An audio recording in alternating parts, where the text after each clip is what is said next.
Once again, thank you guys for joining. Just so you know, this video is going to be recorded. And for those who need continuing education credits, you will get 1 continuing education credit from this webinar. I'm just going to give it maybe 2 more minutes for some people to join in. We did have a few people register, quite a number of people register. So we're going to give it a few more minutes and then I will begin. Thank you.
All right, good morning, everyone. Thank you guys for joining early. I tried to wait a few minutes for everyone who registered, but they can join us when they can. My name is Olu Oyedele. It's a short form of a very long name. I'm the public health specialist at the Council on Compulsive Gambling of New Jersey, also known as www.800gambler.org. And I'm happy to be talking today about gambling and other addictions in the Nigerian American population. So today we're going to just, I'm going to introduce to you a little bit the council, what we do. I'm going to give some background about Nigerians back in Nigeria, and then we'll talk about Nigerians here in the United States and the addictions in the Nigerian American population. And then I will talk to you about some of the cultural barriers to seeking help in the Nigerian American population and how you can help the Nigerian population that you see who is affected by gambling and maybe even any other addiction. And so at the Council on Compulsive Gambling of New Jersey, we run the helpline to provide information and referrals. So that's 1-800-GAMBLER that people can call when they need help and they want to, and we can refer them to Gamblers Anonymous or a therapist. We also provide resources to professionals and employers around problem gambling. We serve as a point source for public information, statistics, interviews to the media, just to create awareness, but also to have the facts, right?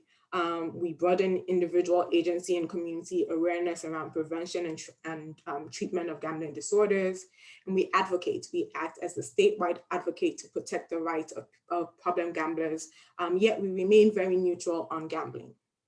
And maybe to me, one of the most important things that we do is that we promote equal access to treatment and other services by problem gamblers and their families, and we increase the number of treatment providers in New Jersey. So if you're a treatment provider on this webinar today, we invite you to please join our team of treatment specialists. We're always looking for more people to join us. And so I will take you through today just talking about, like I said, the Nigerian population, the Nigerian American population, and then we'll drill it down to the facts that we do have around addiction. But the biggest thing that I think we need to start out from is the fact that Blacks and African Americans are a heterogeneous group. And so what does that mean? It means that while we might have similar color of skin, for the most part, we are a very, very diverse population. If I wanted to talk about Africa in of itself alone, there are 54 countries in Africa, and that's about 1.3 billion people. And there's over 1,000 languages recorded to be, to be used among this population. And then there are various religious beliefs, although most people do fall into Islam or Christianity, and that's important to note for later on in the conversation. However, it's important to know that that also then differentiates African-born Blacks from foreign-born Blacks, so from other maybe Caribbean countries, for example. And then, of course, from African Americans here in the United States who, yes, may have come as a result of the transatlantic slave trade, but yet because they've been here for 100 years, they're a little different. We are all a little different. And that's a good thing. It's actually not a bad thing. And so it's important to know that nuance as you are speaking to someone who, describes themselves as African or African American. That part of who they are, that identity, makes a difference in how they look at the world, in how they receive information, in how they perceive information, in how they could be treated if they have an addiction. And so if I'm talking specifically then about the African-born Black immigrants, they're the fastest growing group of immigrants in the United States, and they comprise 4.8% of the total foreign-born population. Like I said, we're culturally, ethnically, religiously, educationally diverse from US-born and other foreign-born Black counterparts. And then the pathway by which we arrive and reasons for migrating into the United States also differentiates us from each other. And sorry if I use us sometimes, I probably should have said that I'm also Nigerian, so that gives me a unique perspective in this. But in any case, people come in through different routes, right? So there are refugees, there are asylees, there are people who came in as students and then maybe became citizens. There are people who came in through the lottery and so became citizens immediately. Those different routes also then differentiate in how we also acculturate into the society. But like I said, one of the biggest implications of the fact that we are often all put into one category of Blacks is that there is not a distinction in the health status and in the health differences amongst African-born Blacks and all other foreign-born Blacks in the United States, because all of those things make or have some kind of an impact onto our health, or how we think about health, how we perceive health information. All of that is affected by where we're coming from and how we came here and things like that. And so if there is this idea that all Blacks are homogeneous, then people are, whether in general health services or with the addictions, they're treating us the same. And it's important to know that it's not the same. And I'm sure most of you will know that this is the case even with other populations, so like the Latino population and things like that. It's important to know that there's differences in people, and that's to be appreciated and then also understood to then be able to provide the most adequate services, the most adequate help for people. And so I wanted to take us through some information about Nigerians back home, so Nigerians in Nigeria, because then it would maybe help us understand the mindset that people then have when they do come here. So Nigeria has the largest population in Africa. We have one of the youngest populations in the world. 44% of Nigerians are between the ages of 0 to 14, and 54 are between the ages of 15 to 64. It is a very, very, very young population. And when it comes to the educational status of Nigerians in Nigeria, according to research, only 17.3% of Nigerians have a post-secondary degree. That's, again, going to be very important when we compare to the Nigerians who are here. Religion, Nigeria has the world's fifth largest Muslim population and the world's sixth largest Christian population. It's almost evenly split in Nigeria as far as Muslim versus Christian. And then employment, 54% of Nigerians are believed to be in the labor force. Employment rates are 77%. And it's estimated that 70% are in the agriculture sector, 20% in the services sector, and only 10% in the industry sector. Again, you'll see why all of this makes sense moving forward. And as far as income goes, Nigerian households have a median annual income of $10,500. So the comparison of what it would be in Naira. Okay, all right. So I wanted to then talk to you about what the research has shown about the opinion on gambling and sports betting in Nigeria. So why am I concerned about this topic? Why was this something relevant to talk about? We see that in Nigeria, gambling, sports betting especially, is very huge. And so, for example, in this study that was conducted in 2017, 77% of respondents believe that betting and gambling in Nigeria is either prevalent or very prevalent. And that was almost evenly divided by gender. So if you look at it, you see 47% of males thought it was very prevalent, 44% of females thought it was very prevalent. But then when you go to the age group, you see that there's a difference in the perception amongst the different ages. 48% of those between the ages of 18 to 35 thought it was very prevalent.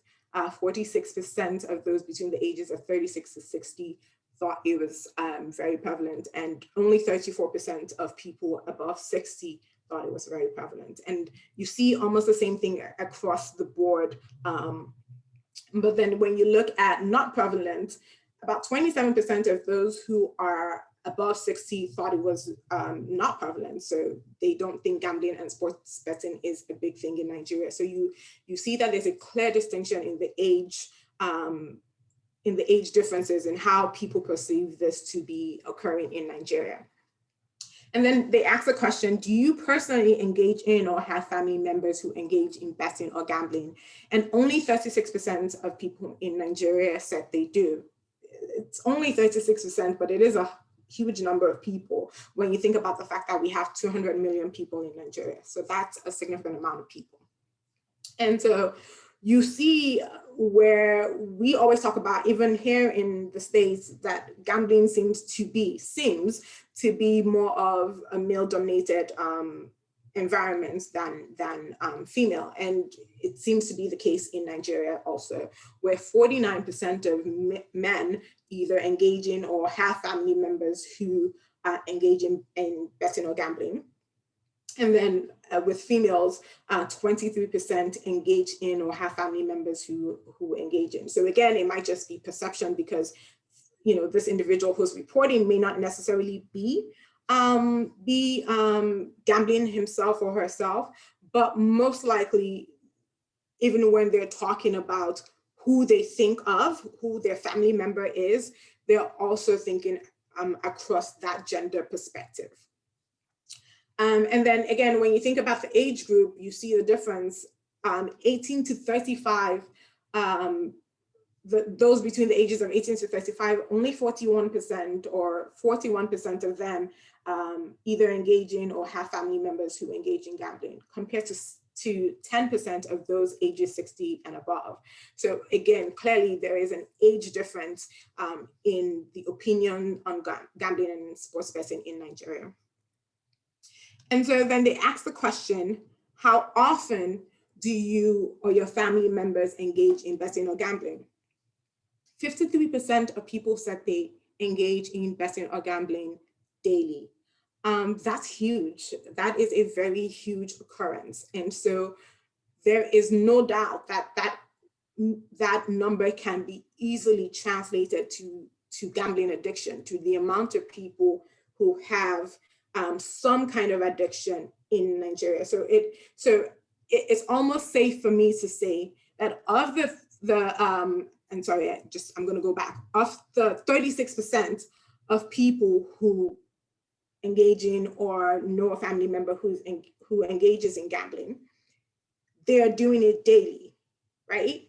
55% of them are doing it daily, or 53% of them are doing it daily. So half of them, or more than half of them, are doing it daily. And so it's almost safe to say that that translates literally to the amount of people who have an addiction, because we know as specialists in this that the frequency of gambling is what is a risk factor, and is also an indicator of having a problem with gambling, right? So if I'm doing it for fun and I'm doing it a few times a month, so the 7% of people who say they're doing it a few times a month, most likely, or maybe, rarely am I going to see that this person has a problem with gambling. And we say that because we know that it can be a fun activity. 92, 91% of people who gamble, at least in the United States that we have the number for, they do it for fun. They have no addiction. It's not a problem. But the 8 to 9% of people who then have a problem, it's one of the indicators and one of the things we've seen in those population is that they're doing it daily. They're chasing their loss. So they play today, maybe they win a lot, so they double down. They want to win more tomorrow. Or they play today and they lose all their money and they double down and they want to make their money again. So that level of activity is very indicative of the fact that there is a problem in gambling. And so then the question was, in your own words, why do you think Nigerians engage in betting or gambling? And so you can see here that it's saying 30% is a quest for quick money. I want you to understand what the opinion is and it's a difference in opinion from what you will see a lot of people here in the United States, where there's been a lot of studies say about why there is why people are gambling, right? For the most part, yes, it is a quest for quick money, but it's not always that, right? It primarily starts out as just for fun for a lot of people before it became a problem.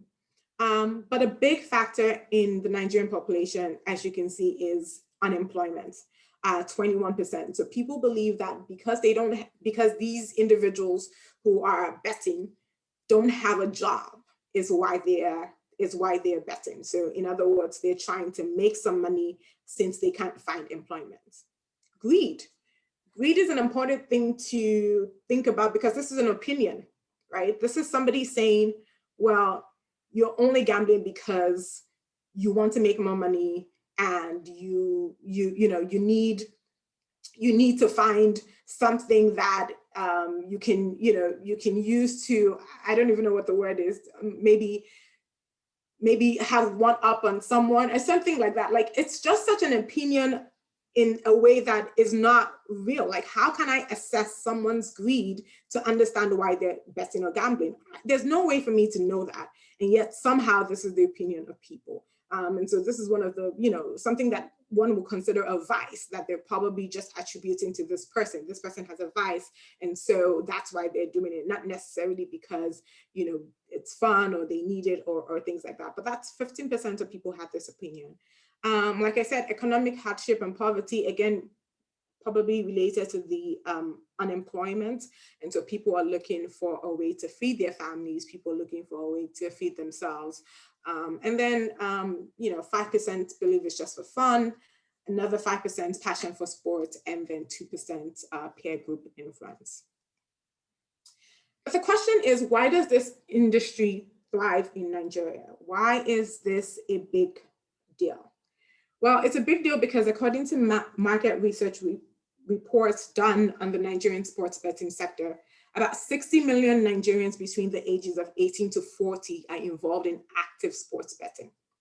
This is a relatively young group. One of the things that we always say when we are giving presentations is that we know that the younger someone starts betting, the more likely that they're going to develop a problem with betting. So if a lot of people are doing it starting relatively at the ages of 18, then we already know that this is a significant problem. And I see that someone is raising their hands. I should have said, if you can just give me a few minutes to kind of go through everything. I should be done in another 15 minutes. There's going to be enough time to raise questions. Except there's something else. I see a couple of raised hands. Luis, is there a problem? No, Lou, I was just checking the chat there, and I hit the, instead of the chat, I hit the raise hand by mistake. Okay, sorry. All right, no problem. Thank you. All right, so yeah, if you guys just give me a few more minutes, we'll go through this real quick, and then you can ask your questions. Thank you very much. Okay, so I was saying that if if people between the ages of 18 to 40, if about 60 million Nigerians between the ages of 18 to 40 are involved in active sports betting, that's a significant amount of relatively young people who've started betting at a younger age, and so higher risk of having developed the addiction of gambling and developed a problem with gambling. And in other words, then it is affecting their lives, their livelihoods, their families, all of that. And we also know that, we also say that people's brains are not fully formed until about their mid-20s.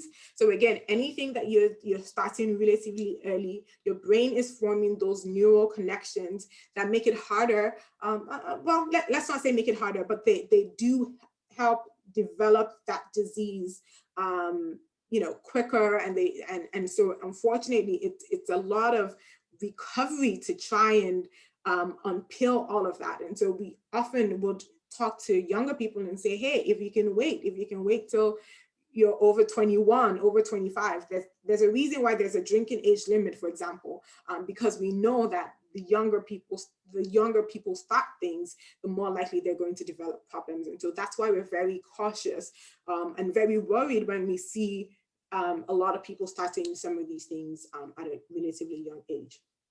But there's a lot of money to be made. They spend almost 2 billion naira on sports betting daily, which translates to about 730 billion annually. That's a lot of money that is being brought into the economy.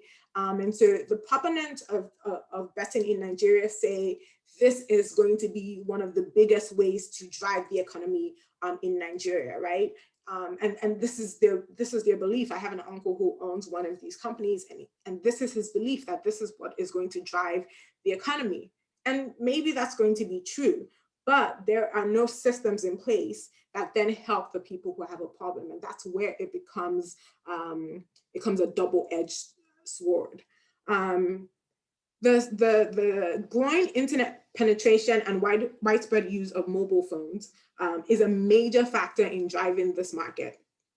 The relative ease to get internet and smart cell phones in Nigeria is a big force in driving this market. In 2017, 84% of Nigerians had cell phones. And that number is sure to have grown by 2021, especially with COVID. I mean, at this point, people needed some way to communicate. And so with less than $100, less than $1, internet connectivity is assured. I mean, those of us here in the United States can tell you that that is not the case. Your internet bill can be expensive over here, and so is the cost of getting a phone. But again, in the Nigerian market, where it's not mainly dominated by just Apple or Samsung, there are many kinds of devices that one can get and is able to connect one to the internet. And so with that relative ease, people are betting, and they're betting on their phone. And I've given a few presentations here about online gambling, and we know that online gambling, especially that interaction with technology, drives gambling addiction. And the reason it does so is because of, again, the ease, right? If you had to go to the casinos, for example, you would have to drive all the way. For example, I live in Woodbridge. I would have to drive over an hour to get to the closest casino. That alone is a deterrent for me. I'm not driving 1 hour anywhere except to work, right? But if I can do it on my phone, I mean, people can do it while I'm talking to you, while we're having this conversation. And so once one is able to do that, it feeds into that addiction.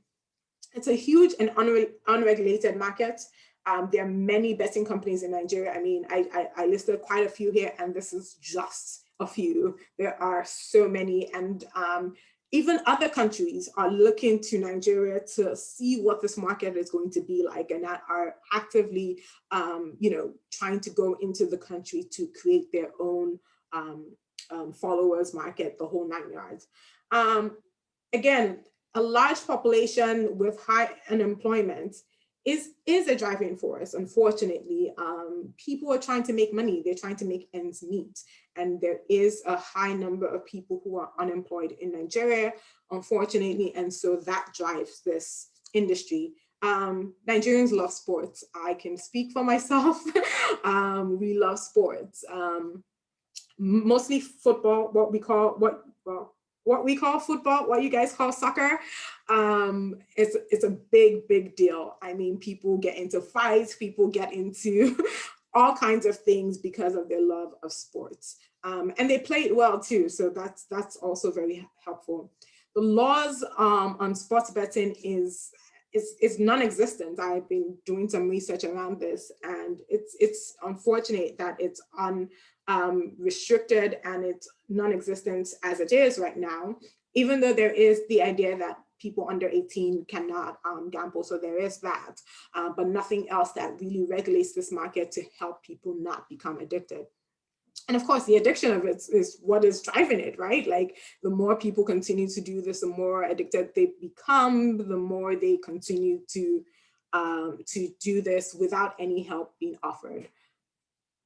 And so I wanted to talk briefly about the opinion on substance use in Nigeria as well. And so again, the question was, in your opinion, to what extent do you agree that there's a high level of drug and substance abuse in Nigeria?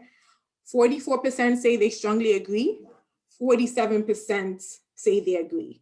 And this was almost equal around males and females as well. You see that in for agree, females were more likely to agree that this was a bigger deal than it was with males. But for the most part, the numbers even out as far as the opinion on that.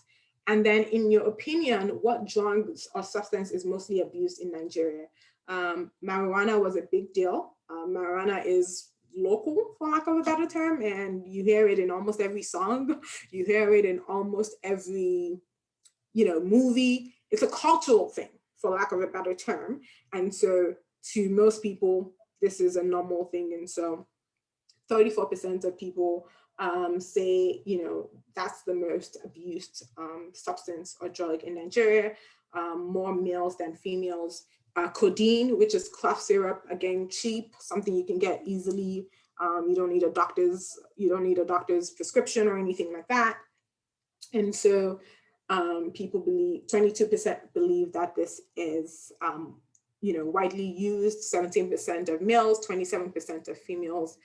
Alcohol is just about 20%, and I will speak on this a little bit more, but coming up. But it's also maybe because of the cultural factor of the fact that we have local things like palm wine and gin and things like that that are local and are common, and they're used for celebrations. They're used socially. They're not used to become drunk, for lack of a better term, or they're not used to hide pain, or they're not used for, in their minds, they're not used for that kind of thing. It's more just a social thing. Tobacco is not something that you see a lot in Nigeria, at least in my anecdotal opinion.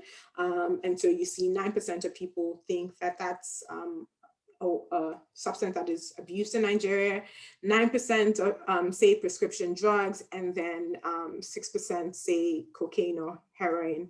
And again, just speaking from my experience, I would say that that's not a market that has found its way into Nigeria, thankfully. And then prescription drugs are also very expensive, so that's another reason why that might not be a big deal in Nigeria. And then now the real question is, among what age group do you believe drug and substance abuse is most common? And you see that again, it's the youths, right? It's what we would call the youth of the population. And so 15 to 18% believe 33% of people are abusing, 33% of people believe that those ages 15 to 18 are abusing drug and substance use a lot. And then 57% of people believe that it's between the age group of 19 to 29. So basically between 15 to 29 percent, that is about 90% of people believe that this is where you would find people to use drugs, alcohol, tobacco, all of that. So there is definitely an idea in Nigeria that after 30, you need to get your life in order. you should have, even if you've done any of the above, you should do it, and that's okay, and that's fine. But after 30, you should have gotten your life in order. After 30, there's no excuses for any of that. So there's that. Okay, and then Nigerians in the United States. So bringing it back home. Nigerian immigrants are the largest subset of sub-Saharan African immigrants in the United States. And as far as their immigration status, Nigerians are more likely to be naturalized citizens, so they become citizens of Nigeria, and that's about 52%. And it's more than any other foreign-born immigrant group in the United States. 83% of Nigerian immigrants are between the ages of 18 to 64 years. And then as far as educational status, Nigerians in America are said to be the most educated foreign-born group in the US. 59% of them have a bachelor's degree or more, and that's roughly double that of the overall American population. As far as religion, like I said, Nigeria's population is almost evenly split, so even here as well, between Muslims and Christians.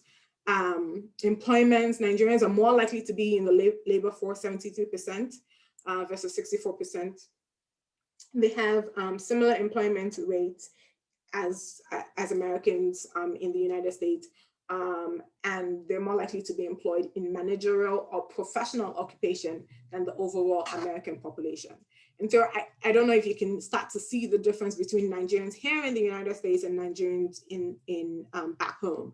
So there's already a difference as far as, maybe not as far as age group, I guess we're still relatively young, but as far as the fact that they're already naturalized citizens here, so they have the same access to health, education, the labor force as Americans over here. And then as far as employment and education, you're seeing that they're a lot more advanced than we would say in comparison to those back home.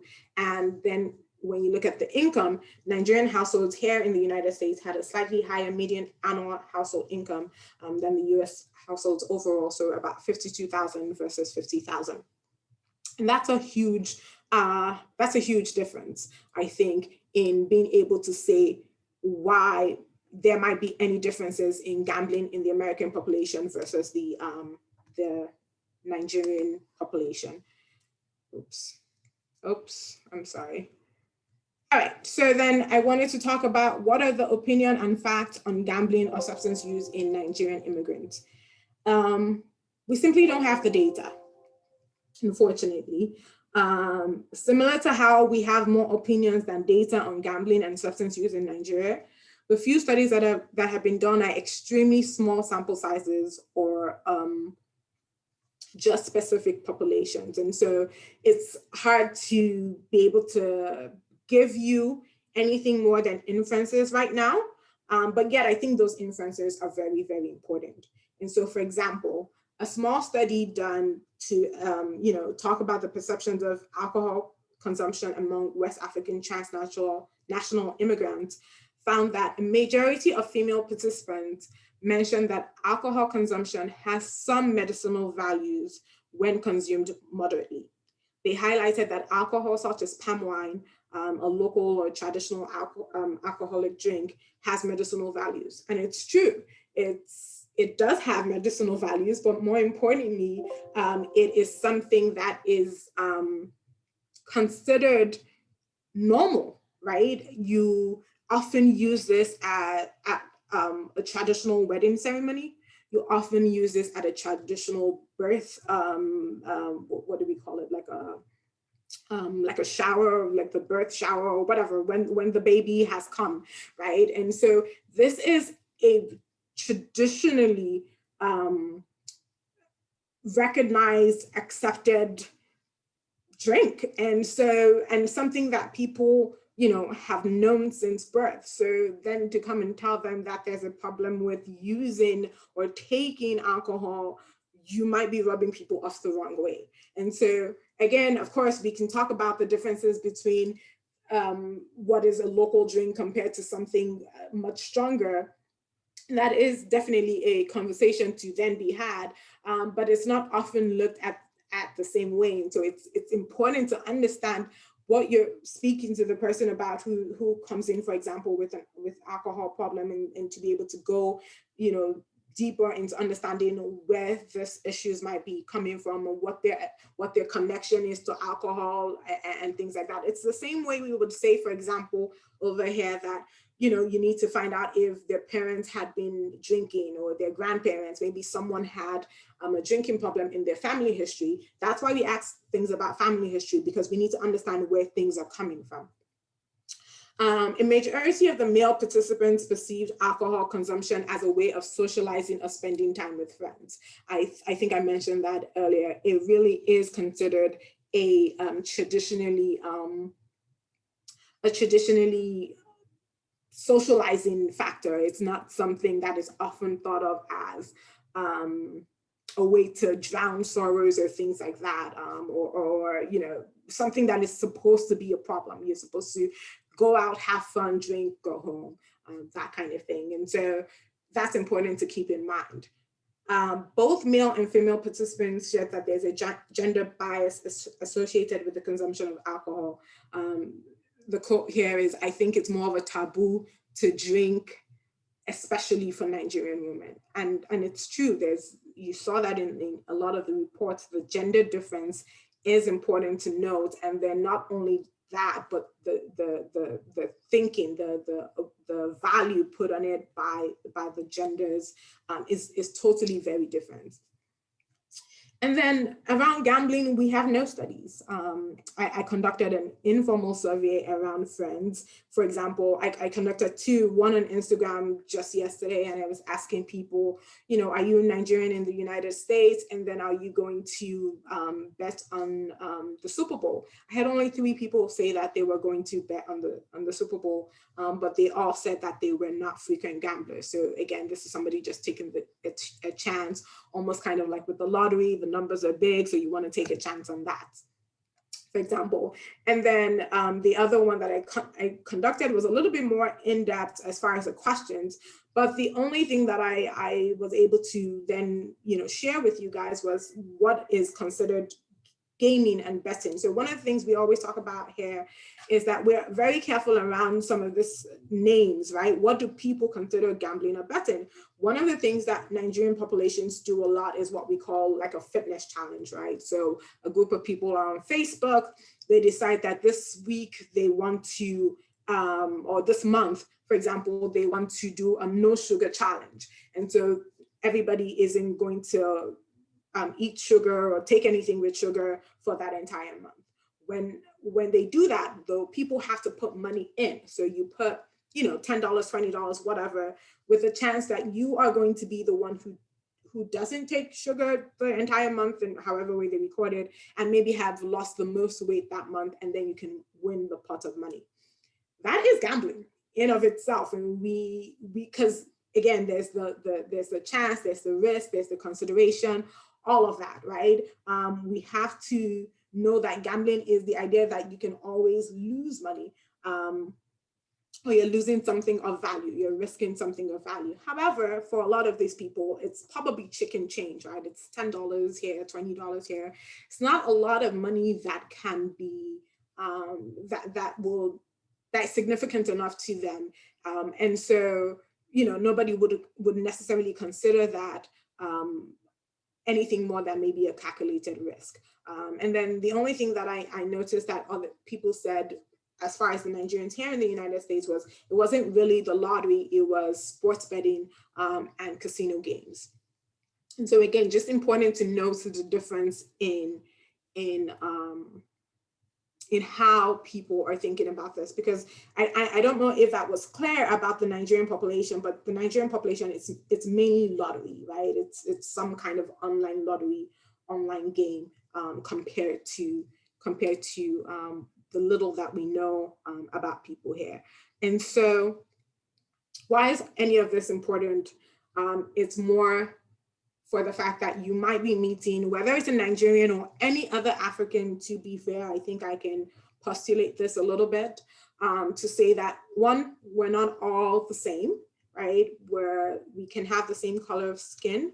And maybe that's not even always true. My sister is way light compared to I am, right? And then I have some people who are, way dark in the family. So it's not something you can easily tell off of the face, but maybe you can tell with the names.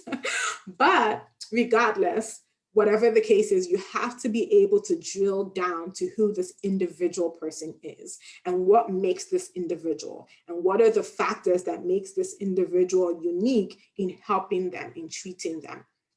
And so, for example, gender roles are stronger factors than acculturation. For example, most people understand or believe that when you move into a new country, you become acculturated. You technically become more acculturated to the people that are somewhat similar to you. So, a Nigerian American becomes more acculturated to the food, behaviors, roles of an African American. However, it's important to know that gender roles are stronger factors than acculturation. So for example, I'm female, I'm Nigerian, that puts me in, I hate to say it, some kind of a box. There are some things I cannot do. There are some things that are not acceptable for me to do as a Nigerian who is female, right? Compared to a Nigerian who is male. So it is more likely that Nigerian immigrants who acculturate and increase their alcohol consumption are more likely to be men than women. Women are more likely to abstain from certain behaviors because it tarnishes their innocence and creates a stigma that impedes on matrimonial opportunities. So that was from the survey that was conducted. And I can, again, speak anecdotally, maybe not matrimonial opportunities, but just the perception, right? There are some conversations, some things you simply are, restricted from doing so as not to tarnish the family name, so as not to tarnish the culture because of your role as a female. And unfair as it is, it's just what it is right now. So there's generally a lot of difference between the genders. Religiosity is a big inhibitor. So in the study, for example, it said strong religious involvement has also been associated with lower alcohol usage, as well as lower rates of depression and suicide. Religion was the strongest influence of healthy behavior practices and choices among West African participants in the study. And I can almost, again, say that is 100% fact. Doesn't always work, but it is really and truly a guiding factor, whether you are a Christian or Muslim. As a Muslim, for example, most are not supposed to drink. And so that already helps with, I don't know, maybe 10, 25% of people who will never do it because of their religion.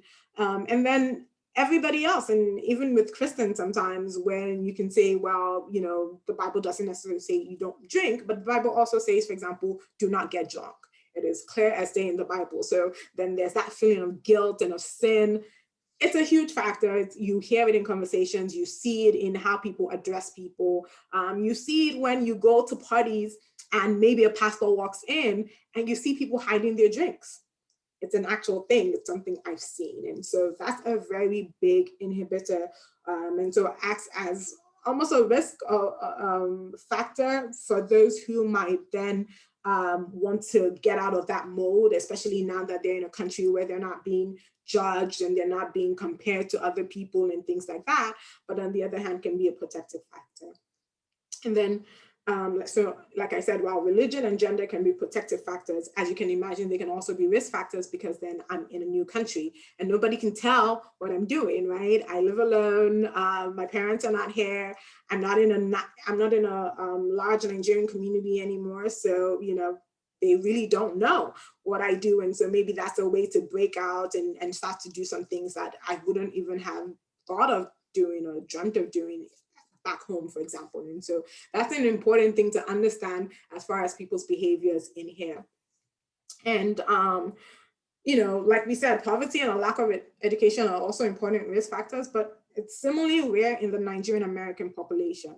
However, it's important to understand then that there's also the idea that maybe it can be a problem for those who, for any reason, might be lacking in education or in some kind of poverty here in the United States, because then you hear all these stories of Nigerians are the most educated and this and that, and there's the comparison, and then this comparison from the family members who are calling and saying, why are you not doing this, why are you not doing that, which can drive them to doing things that they're not supposed to do, like alcohol and gambling and things like that. So that's an important factor to know, because again,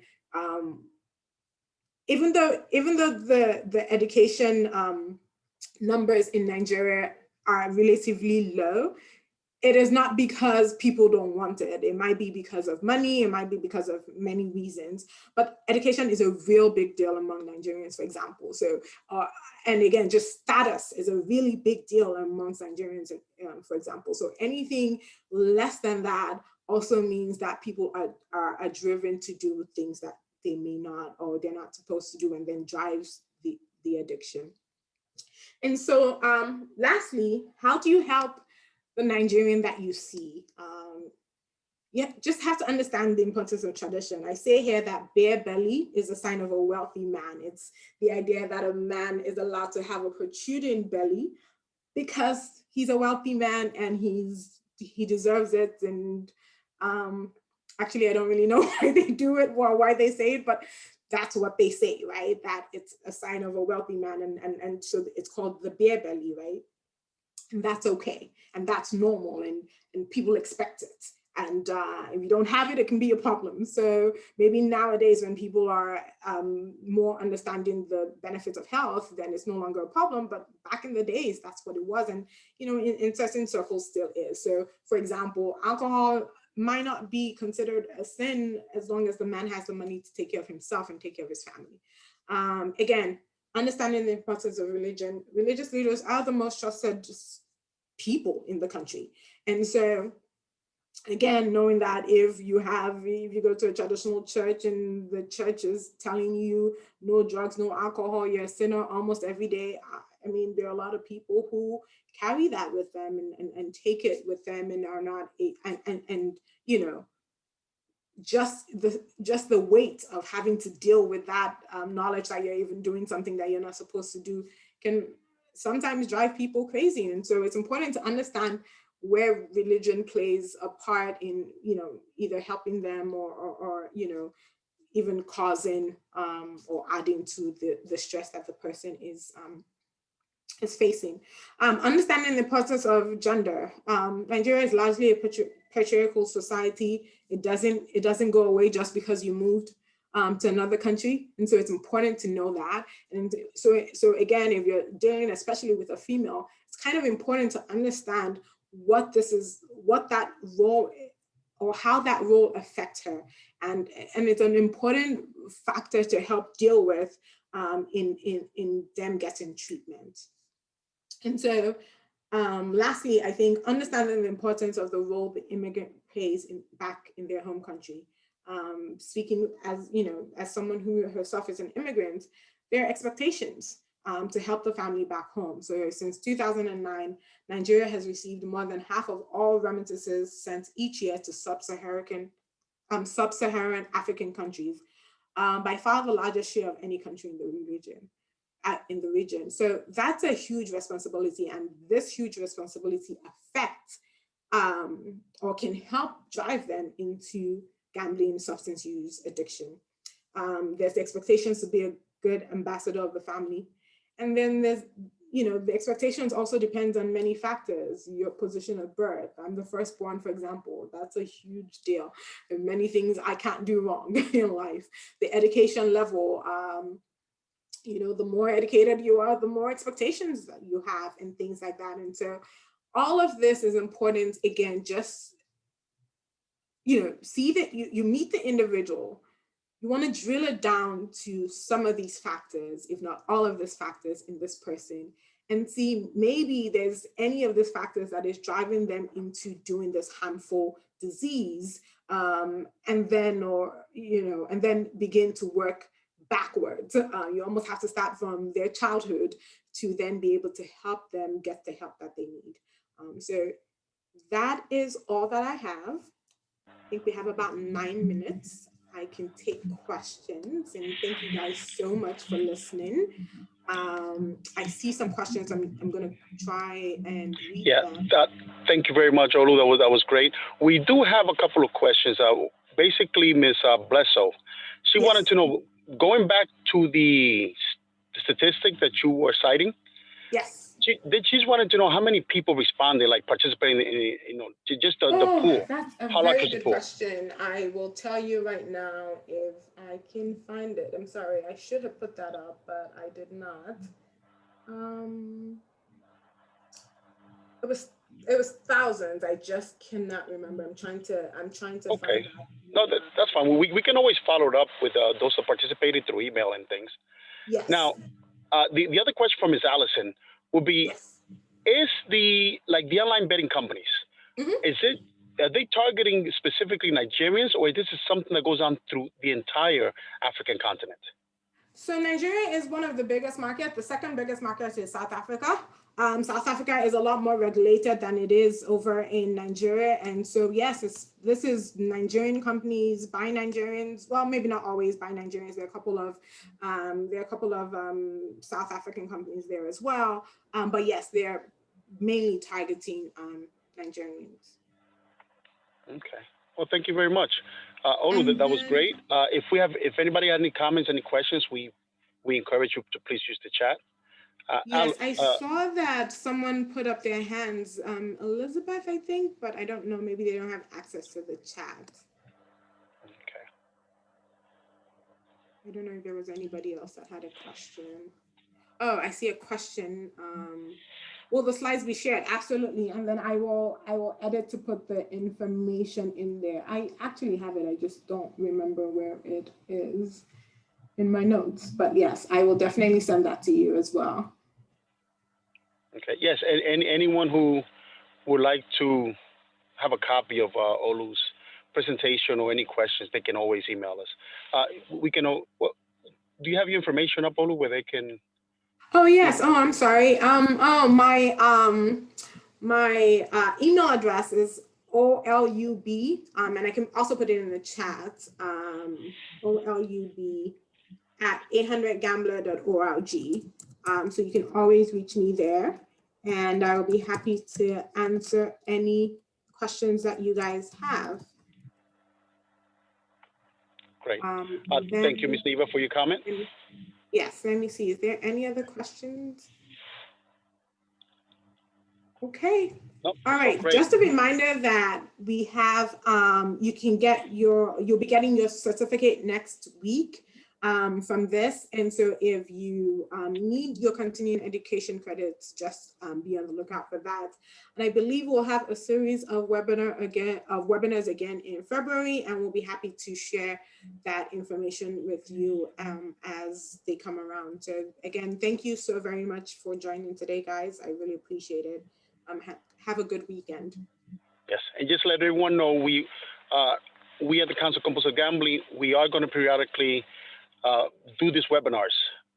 March is Problem Gambling Awareness Month, so we will have a series of webinars that we will be doing throughout the month of March.